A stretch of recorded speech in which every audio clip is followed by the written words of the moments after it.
अरे खुशी, तुम कितनी बड़ी हो गई हो। शादी के बाद कहाँ इतनी मुलाकात हो पाती है। कभी कभी तो मौका मिलता है सबसे मिल पाने का, क्यों भैया? हाँ सपना, तभी तो मैंने सोचा कि इस बार खुशी 10 साल की हो गई है तो पार्टी थोड़ी बड़ी रखी जाए। पर जो भी कहो, तुम इतनी दूर रहती हो, इतने बड़े बंगले की बहुरानी हो, पर फिर भी किसी भी फंक्शन में सबसे पहले आती हो। पता नहीं बाकी सब लोग कहाँ रह गए, कब तक आएंगे। भैया, मैं कितने ही बड़े बंगले की बहू क्यों न बन जाऊं, रहूंगी तो आपकी बहन ही ना। देखना, आपकी एक आवाज पर आ जाया करूंगी। वैसे भाभी कहाँ है? जरूर घर के कामों में लगी होंगी। अभी कोई आया नहीं है, मैं तब तक भाभी से मिलकर आती हूँ। सपना का ससुराल बड़े बंगले में था और रंजित उसका सबसे बड़ा भाई था। सपना के 3 भाई और एक बहन थी। शादी के बाद उनका मिल पाना मुश्किल हो गया था, इसलिए सपना किसी के भी बुलावे पर मना नहीं करती थी और अपने परिवार, ड्राइवर तथा गाड़ी के साथ आ जाया करती थी।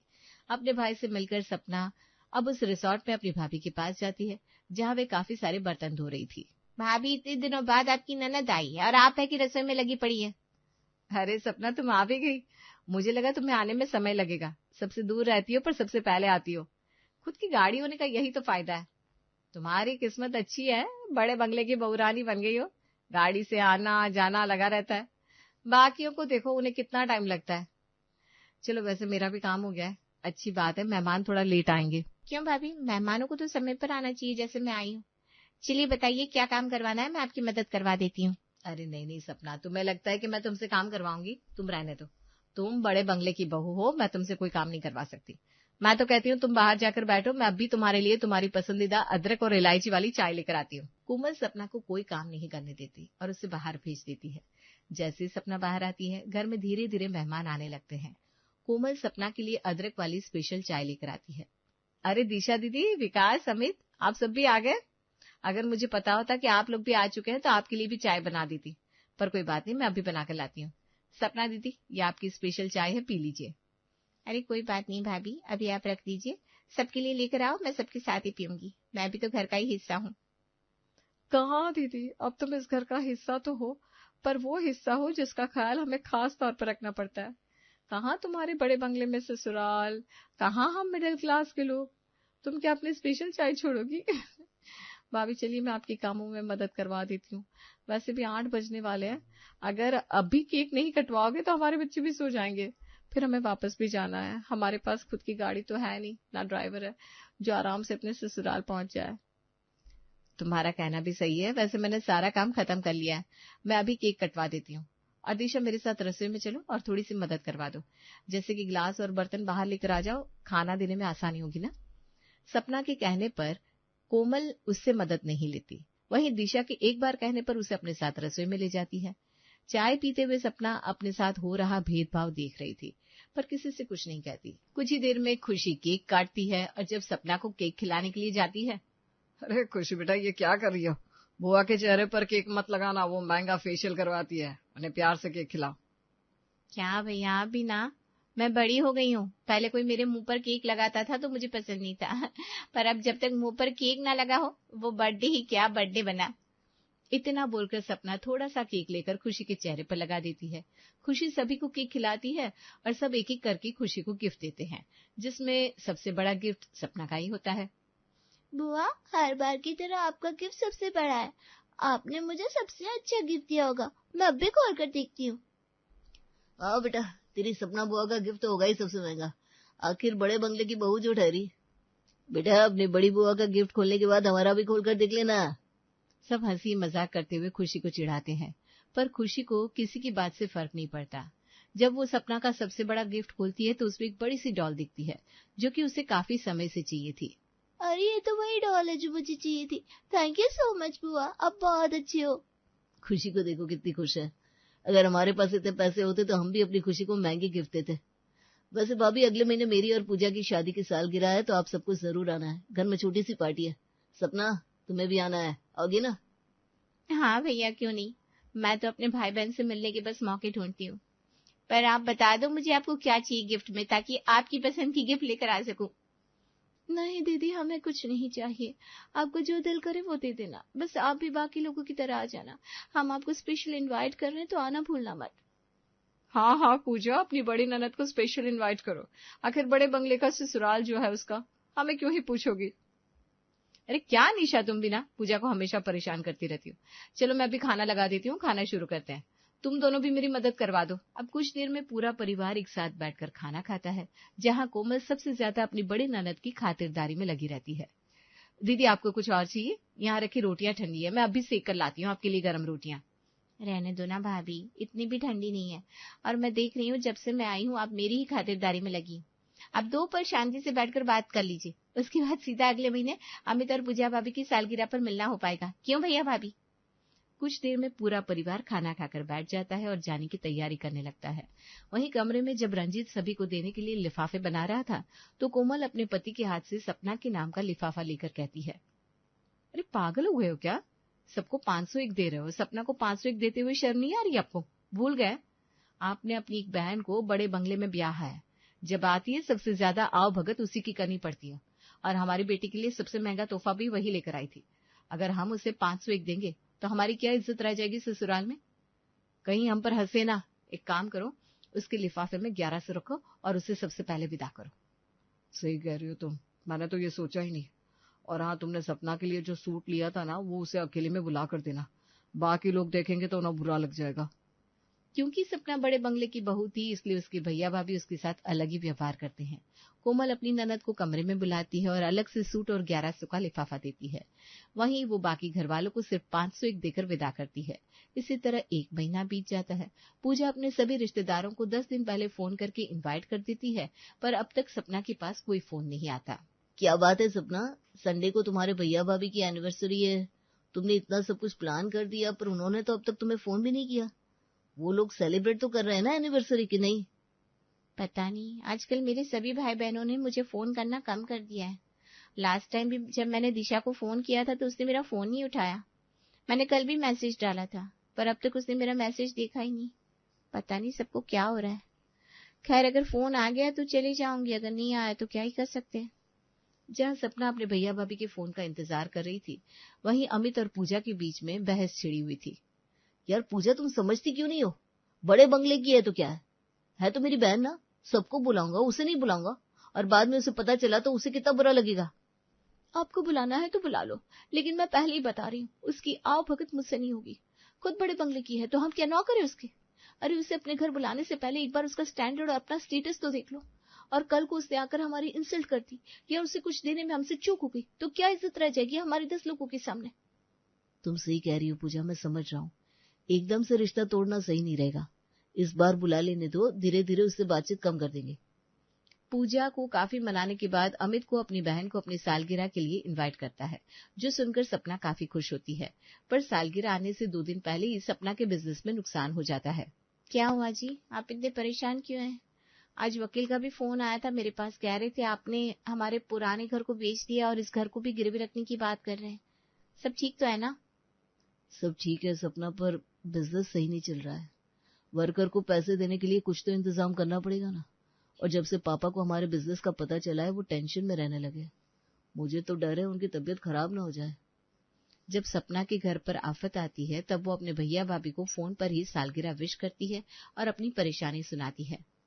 माफ करना भैया भाभी, ऐसा पहली बार हो रहा है कि आप लोगों ने मुझे बुलाया और मैं नहीं आ पाऊंगी।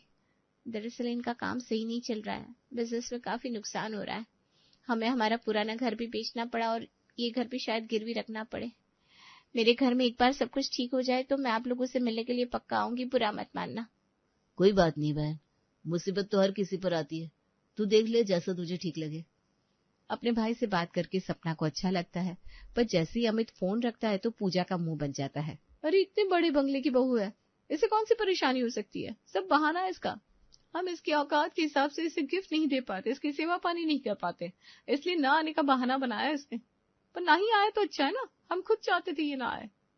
हाँ, एक तरह से अच्छा ही है, हमारे भी कुछ पैसे बच जाएंगे, वरना उसके लिए सब कुछ एक्स्ट्रा करना पड़ता है। सब कुछ जानकर भी पूजा और अमित को अपनी बहन के लिए जरा भी बुरा नहीं लगता, और जब इस बारे में सपना के और भाई बहनों को पता चलता है तो वो भी सपना को फोन और मैसेज करना पूरी तरह से बंद कर देते हैं। वहीं जिस घर में सपना रह रही थी, जब वो घर भी गिरवी रखा जाता है तो ये सदमा उसके ससुर बर्दाश्त नहीं कर पाते और वो पैरालाइज्ड हो जाते हैं, जिसके बाद उनके इलाज पर और भी ज्यादा पैसे लगते हैं और इस वजह से सूरज को अपना बंगला भी बेचना पड़ता है। अब वो लोग बंगला बेचकर एक छोटे से किराए के घर में आ जाते हैं। दूसरों की गुलामी करना कितना मुश्किल होता है। इतनी मेहनत करिए तब जाकर 1 महीने के 25,000 मिले।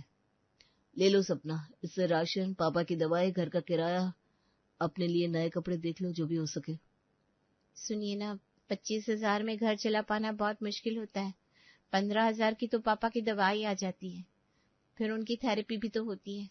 मैं क्या कह रही थी, मैं भी नौकरी कर लेती हूँ। हमारे मकान मालिक बहुत अच्छे हैं। हमारी गैर मौजूदगी में पापा को उनके पास छोड़ दूंगी और जब भी किसी का फोन आया करेगा तो मैं पापा के पास आ जाया करूंगी। मैंने पास ही में एक ऑफिस देखा है, वहां पर एक स्टाफ की जरूरत है। सपना, मैंने कभी नहीं सोचा था कि हम लोग बंगले से इस किराए के घर में आ जाएंगे और तुम्हें कभी काम करना पड़ेगा। आज ये नौबत आ गई कि घर चला पाना मुश्किल हो रहा है। वैसे परसों हमारी सालगिरह है, माफ करना, इस सालगिरह पर मैं तुम्हें कुछ नहीं दे पाऊंगा। अरे मुझे कुछ चाहिए भी नहीं, बस दुख तो इस बात का है कि परसों हमारी सालगिरह है, पर अभी तक मेरे किसी भी भैया भाभी ने मुझे फोन नहीं किया। यहाँ तक कि हम बेघर हो गए, दर दर की ठोकरें खा रहे, हम एक एक पैसे के लिए तरस रहे। जो भैया भाभी मुझे हर छोटी बड़ी चीज में याद करते थे, अब उन्होंने मेरा फोन उठाना भी बंद कर दिया है। देखा, मैंने अभी अपनी बहन का स्टेटस देखा, उसने अपना बर्थडे सेलिब्रेट किया, सबको बुलाया, बस हमें नहीं, क्योंकि अब मैं बड़े बंगले की नहीं रही ना। जब तक मैं अमीर थी तभी तक उन्हें याद थी, गरीब होते ही इन्होंने मुझसे रिश्ते तोड़ लिए। अरे कोई बात नहीं सपना, बुरे समय में ही अपने और परायों की पहचान होती है। हम अपना ये बुरा समय भी झेल लेंगे। बुरे समय में भी दोनों पति पत्नी एक दूसरे का सहारा बनते हैं। और 1 हफ्ते बाद जब सपना उस ऑफिस में काम की तलाश के लिए जाती है तो इस बार मालिक उसे दूसरे काम के ऑफर करते हैं। जी, हमें एक स्टाफ की तो जरूरत थी, पर हमने किसी और से बात कर ली है। अब आपकी जगह कोई और काम करेगा, क्योंकि वो एक्सपीरियंस्ड है आपसे ज्यादा। दूसरा, वो हमारे जान पहचान में है, तो हम पहले जान पहचान वाले को ही रखेंगे ना कि आपको। पर अगर आपको काम की बहुत ज्यादा जरूरत है तो हमारे ऑफिस में हाउस कीपिंग की जगह खाली है, अगर आप करना चाहो तो कर सकती है। क्या हाउस कीपिंग का काम? अगर मैं कहीं और अच्छी जॉब के लिए गई तो वो जगह दूर होगी, फिर मैं पापा जी का ख्याल कैसे रख पाऊंगी? यहाँ से सिर्फ 10 मिनट की दूरी पर मेरा घर है, बीच बीच में पापा को देख भी लूंगी और हाउस कीपिंग का काम सुबह और शाम का होगा। ज्यादा से ज्यादा समय खाली बैठी रहूंगी तो पापा की देखभाल भी करती रहूंगी। जी, मुझे मंजूर है, कोई सा भी काम चलेगा।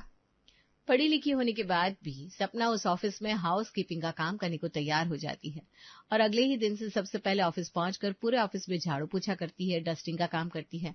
अब एक एक करके ऑफिस स्टाफ आने लगते हैं और सभी के आने के बाद वो सभी को चाय देती है। सर आपकी चाय, मैडम आपकी चाय। सपना दीदी, आज मैं लंच लेकर नहीं आई हूँ, लंच में मेरा लंच ला देना। ठीक है मैडम। इसी बहाने एक चक्कर काटकर पापा को भी देख लूंगी, दोपहर में उनको दवाई भी तो देनी होती है। सपना पूरी ईमानदारी और लगन के साथ अपना काम करती है और जो नए एम्प्लॉय इंटरव्यू के लिए आते हैं उनकी भी सफाई करती है। ऐसे ही एक दिन एक एम्प्लॉय से पानी का ग्लास छूट जाता है, जिस वजह से सपना को डांट पड़ती है। सपना डांट खाते हुए फर्श साफ कर रही थी और तभी वहां उनकी बहन दिशा इंटरव्यू के लिए आती है। अपनी आंखों के सामने अपनी बहन को रोते हुए फर्श साफ करता देख उसे काफी बुरा लगता है। दीदी, तुम यहाँ फ्लोर साफ कर रही हो? सर, आपकी हिम्मत कैसे हुई मेरी बहन को डांटने की? आप जानते भी हैं ये कौन है? ये बड़े बंगले की बहू रानी है। आप जैसे लोग उनके घर में साफ सफाई का काम करते हैं और आप मेरी बहन से साफ सफाई करवा रहे हैं। अगर आप मेरे पति के दोस्त ना होते तो मैं आपके खिलाफ कंप्लेंट कर देती। नहीं करनी मुझे आपकी यहाँ नौकरी। और दीदी, तुम यहाँ क्या कर रही हो? क्या जरूरत है तुम्हें इन सब की? आज तुझे मौका मिल गया अपनी दीदी से ये सवाल करने का। मैं गरीब क्या हुई, मेरे ऊपर दुखों का पहाड़ क्या टूटा, तुम लोगों ने मुझसे रिश्ता ही तोड़ लिया, मुंह ही मोड़ लिया। किसी ने भी मेरे फोन और मैसेज का जवाब नहीं दिया। तुम सब आपस में मिलते रहे, पार्टी करते रहे, एंजॉय करते रहे, पर किसी ने मुझे एक बार नहीं पूछा कि दीदी तुम क्यों नहीं आई, तुम्हें क्या हुआ। मैंने अपना दुख भाभी को बताया, पर उसके बाद भी जब अपने ही अपने नहीं रहे तो दूसरों से कैसे शिकायत। दीदी, हमें माफ करना। तुम बड़े बंगले की बहू रानी थी, हमें पता नहीं था कि तुम्हारे साथ इतना गलत हो रहा है। हमें लगता था तुम में और हम में जमीन आसमान का फर्क है। हम तुम्हारी बराबरी नहीं कर सकते, बस इसलिए हमने तुमसे कटना शुरू कर दिया। क्या बराबरी की? क्या मैंने कभी तुमसे कहा मेरी बराबरी करो? क्या मैंने कभी अमीर होने का या पैसे होने का घमंड दिखाया, या कभी अपने घर बुलाकर तुम्हारी इंसल्ट करी? अरे तुम्हारी बहन हो, जिस घर से तुम निकली इसी घर से मैं भी निकली थी, पर मैं बड़े बंगले की बहू रानी क्या बनी, तुम लोगों ने मेरे साथ इतना बुरा व्यवहार करना शुरू कर दिया। मुझे नहीं दिखता था तुम सब कैसे ताने देते थे, पर मैंने किसी की भी बातों को दिल पर नहीं लिया। सपना की बातें सुनकर दिशा को बहुत बुरा लगता है और वो अपनी बहन के साथ उसके घर जाती है और अपने तीनों भाइयों को बुलाती है, जहाँ तीनों भाई आते हैं और अपनी बहन की ऐसी हालत देखकर उससे माफी मांगते हैं। सपना, हमें माफ कर दे। हम हमेशा यही देखते रहे कि तू अमीर है, बड़े बंगले की बहू है, पर इस अमीरी गरीबी के बंगले के चक्कर में हम हमारा रिश्ता ही भूल गए कि तू हमारी बहन भी है। आज हमें समझ में आ रहा है कि रिश्तों को समय देना चाहिए, ना कि उन्हें पैसों से तोलना चाहिए। पर तेरे 3 भाई हैं और हमारे रहते तो ऐसी जिंदगी नहीं जी सकती। सारी गलती हम लोगों की है, हमें तुमसे जलन थी, हमें हमारी गलती के लिए माफ कर दो।